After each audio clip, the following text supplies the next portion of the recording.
ছাত্রছাত্রীকে প্রপাগান্ডা চালাচ্ছেন।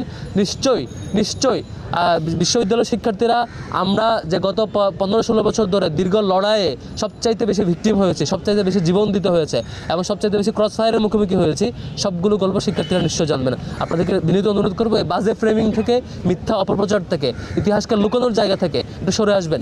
আপনাদের যে ইতিবাচক জায়গা সেগুলো দেখাবেন। ঢাকা বিশ্ববিদ্যালয়ের শিক্ষার্থীরা বোকা না, এটা এলাকার মেম্বার ইলেকশন না, এটি এলাকার ইউনিয়ন চেয়ারম্যান ইলেকশন না, এটা ঢাকা বিশ্ববিদ্যালয়ের শিক্ষার্থী। আপনি যত মিথ্যার মধ্য দিয়ে, মিথ্যা গল্প রটিয়ে এবং বিভিন্ন কিছু এডিট করার মধ্য দিয়ে নানাভাবে গল্প ফ্রেমিং করবেন, তত বেশি আপনার অবস্থান নষ্ট হবে। আমরা বিশ্বাস করতে চাই জুলাইয়ের শক্তি জুলাইয়ে যারা মাঠে ময়দানে অবদান রেখেছেন তাদের কারো ইমেজ নষ্ট না হোক, তারা প্রত্যেকের শিক্ষার্থীদের কাছে সেই গ্রহণযোগ্যতা ধরে রাখুক, তাদের ইতিবাচক ইমেজটুকু থাকুক।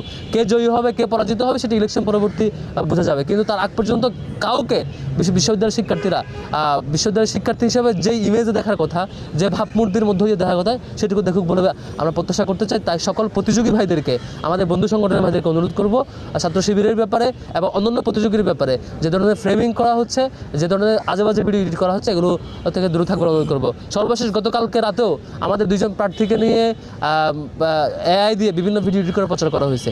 এগুলো খুবই দুঃখজনক। আমরা সবাইকে আহ্বান করবো, আমরা সবাই মিলেমিশে কাঁধে কাঁধ রেখে একসাথে ক্যাম্পাস থেকে গড়বার জন্য শপথ নেই। জুলাই জিতবে, যেই জয়ী হই না কেন, দিন শেষে আমাদের জুলাই শক্তি জিতবে বলে বিশ্বাস করছি এবং ক্যাম্পাসটা আমরা ঘুরবো। আমি কথা নিয়ে অনুরোধ করছি আমাদের আবু সাদিক কায়েম ভাইকে।